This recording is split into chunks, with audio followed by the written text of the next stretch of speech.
अस्सलाम वालेकुम, my name is Barkat Ali and welcome back to my another video. उम्मीद करता हूँ आप लोग खैरियत से होंगे। तो पहले हमने जो लेक्चर्स बनाए थे उसमें हमने डिस्कस किया था कि what is the behavioural psychology.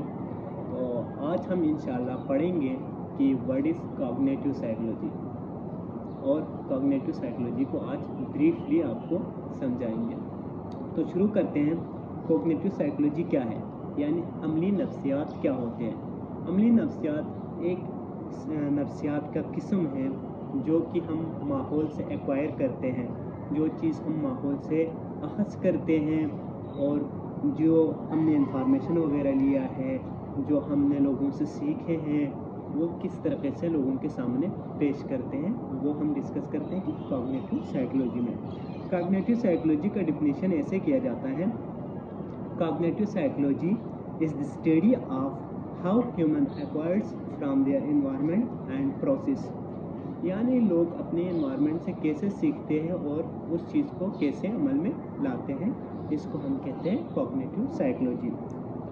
cognitive psychology में हमारे जो 5 senses हैं वो बहुत ही ज़्यादा अहमियत के हामिल होते हैं। यानी हमारी जो माइंड, हमारी जो बोलना, हमारी जो सुनना, सूंघने का हिस्स और टच करने के हिस्स, ये सारे इसमें शामिल होते हैं। यानी कॉग्निटिव साइकोलॉजी में एक के टाइम हमारे 5 सेंस हरकत में होते हैं, यानी प्रोसेस में होते हैं।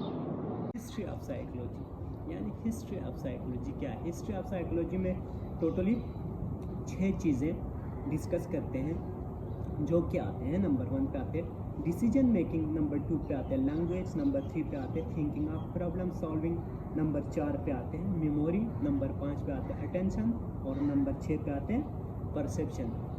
यानी इंसान किस तरीके से डिसीजन मेकिंग करते हैं, किसी चीज़ में अटेंशन अपना शो करते हैं और जाके किस तरीके से मेंटल प्रोसेस करते हैं, यानी मेमोरी उसकी कितने स्ट्रॉन्ग मेमोरी है, वो सारे हम कॉग्निटिव साइकोलॉजी में पढ़ते हैं।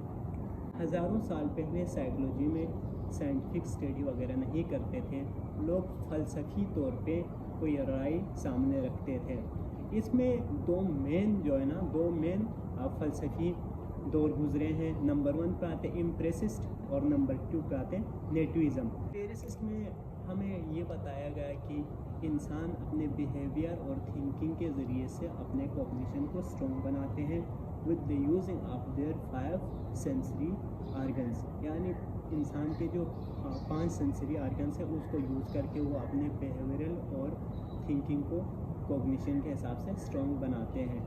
5 सेंसरी आर्गन्स में कौन कौन सी चीज़ें आती हैं। नंबर 1 पे आते हैं विजुअल परसेप्शन, देखने की हिस्स, हेयरिंग परसेप्शन, सुनने की हिस्स, टच परसेप्शन, छूने की हिस्स, स्मेल परसेप्शन, सूंघने की हिस्स और टेस्ट परसेप्शन, चखने की हिस्स। ये 5 चीज़ें जब तक वो यूज़ नहीं करेगा तब तक किसी भी इंसान के कॉग्निशन या बिहेवियरल या थिंकिंग स्ट्रॉन्ग नहीं बनता। नेटिविज़म, यानी नेटिविज़म में कहते हैं कि जब इंसान पैदा होते हैं तभी से ही उसके अंदर कोई ना कोई खसूसियात होते हैं। वो कहते हैं कि बाय बर्थ कोई ना कोई इंस्टेंट उसके अंदर होते हैं जिसके ज़रिए से वो अपने फीलिंग्स लोगों के सामने शो करते हैं। जैसे कि न्यू बॉर्न बेबी, उसे कुछ चाहिए तो वो रोते हैं, जब तक वो रोए ना तब तक अम्मी को पता नहीं चलता कि इसे भूख लगा है या इसको कोई दूसरी बेचैनी है, वो तब तक पता नहीं चलता। एम्पिरिसिस्ट और नेटिविज़म का रिजेक्शन होने की वजह ये है क्योंकि उसमें कोई साइंटिफिक स्टडी वगैरह नहीं था, उसका कोई ठोस चीज़ें ऐसे नहीं थी जिनको लोग आगे लेके चलें। फिर इसके बाद आते हैं एजिप्शियन, यानी मिस्री लोग। इजिप्शियन लोग जो है ना लिखने में बहुत मशहूर होते थे, बहुत फेमस थे उनकी लिखाई में। तो वो लोग ये परसेप्ट करते थे कि इंसान जो जितने भी ज़्यादा थिंकिंग करते हैं, सोचते हैं, वो सारे चीज़ें स्टोर करते अपने दिल में। वो ये कहते थे कि दिमाग में वो लोग स्टोर नहीं करते, वो करते हैं दिल में। अब इसी तरीके से एक मशहूर फ़लसफ़ी है एरिस्टोटल भी यही कहते हैं कि इंसान की जितनी भी नॉलेज वगैरह स्टोर होते हैं वो दिल में स्टोर होते हैं। अब एरिस्टोटल के बाद एक और मशहूर फ़लसफ़ी आते हैं जिसका नाम है प्लेटो।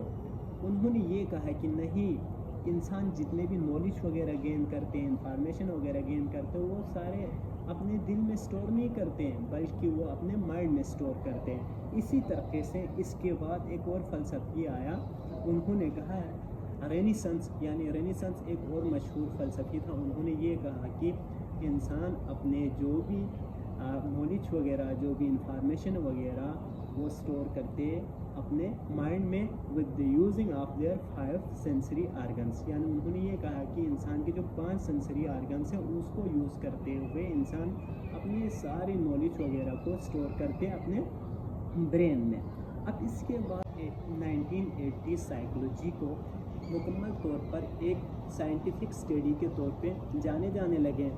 अब इस दौरान आगे 4 ब्रिटिश साइंटिस्ट जिन्होंने एक मुकम्मल अच्छे तरीके से साइकोलॉजी को साइंटिफिक तौर पे लोगों को समझाने लगे, जिनका नाम है, नंबर 1 पे आते हैं जॉर्ज बार्कले, नंबर 2 पे आते हैं डेविड ह्यूम, नंबर 3 पे आते हैं जेम्स मिल, और नंबर 4 पे आते हैं जेम्स मिल का जो बेटा है जॉन स्टंट। जो 4 साइंटिस्ट थे उन्होंने साइकोलॉजी को 3 सेक्शन में बताया, यानी कॉग्निटिव साइकोलॉजी को 3 सेक्शन में लोगों तक पहुंचाया।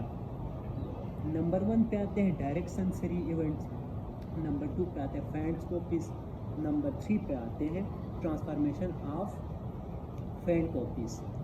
मिसाल के तौर पे सेंसरी इवेंट में ये होते हैं कि इंसान के सामने कोई इवेंट हो रहा हो, यानी मिसाल के तौर पे आप कोई मैच देख रहे हैं और जो मैच आपके ऊपर इतना इफ़ेक्ट करते हैं या वो इतना इम्पोर्टेंट है उसे आप भुला नहीं सके, उसको बार बार ख्यालात में लाया जाए, उसे कहते हैं फैंटस्कोपिस। और जो इसके बाद जो आते हैं ट्रांसफॉर्मेशन ऑफ दीज फैंटस्कोपिस, यानी उसके जो बार बार याद आना। मिसाल के तौर पे एक इवेंट आपके सामने ऐसा गुजरता है कि जो आप चाह के भी ज़िंदगी भर नहीं भुला सकते हैं, तो इसको कहते हैं ट्रांसफॉर्मेशन ऑफ फैंटस्कोपिस, यानी बार बार उसके जो रिपल्जन होना, दोबारा याद आते रहना।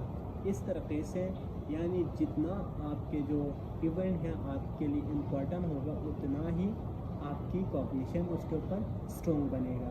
तो ये सारे चीज़ें होते हैं, इंसान अपने 5 सेंसरी आर्गन्स हैं उनको यूज़ करते हुए जो भी आप इंफॉर्मेशन वगैरह माहौल से गेन करते हैं, लोगों को बताते हैं, लोगों से सीखते हैं, ये सारे आपके आते हैं कॉग्निटिव साइकोलॉजी में। इसके बाद में आपको एक छोटे से एग्जांपल और देता हूँ। अपने जो सोसाइटी है, अपने जो गैदरिंग्स है यानी फ्रेंडशिप है, उनमें रहते हुए भी आपकी कॉग्निशन कितना स्ट्रॉन्ग होते हैं, कितना इफ़ेक्ट होते हैं, वो सारी चीज़ें। मिसाल के तौर पे आप किसी इवेंट पे जाते हैं अपने फ्रेंड्स के साथ, ठीक है, अपने फ्रेंड्स के साथ इवेंट पे जाते हैं, इवेंट पे जाके आप कोई चीज़ साथ में खा रहे हैं, यानी आप उधर कोई चीज़ खाते हैं साथ बैठ के, तो आपके जो 5 सेंसरी आर्गन हैं वो सारे एट ए टाइम काम कर रहे होते हैं। मिसाल के तौर पे आप कोई खाना खा रहे हैं और जो इवेंट देख रहे हैं उसमें एक ही टाइम में आपके जो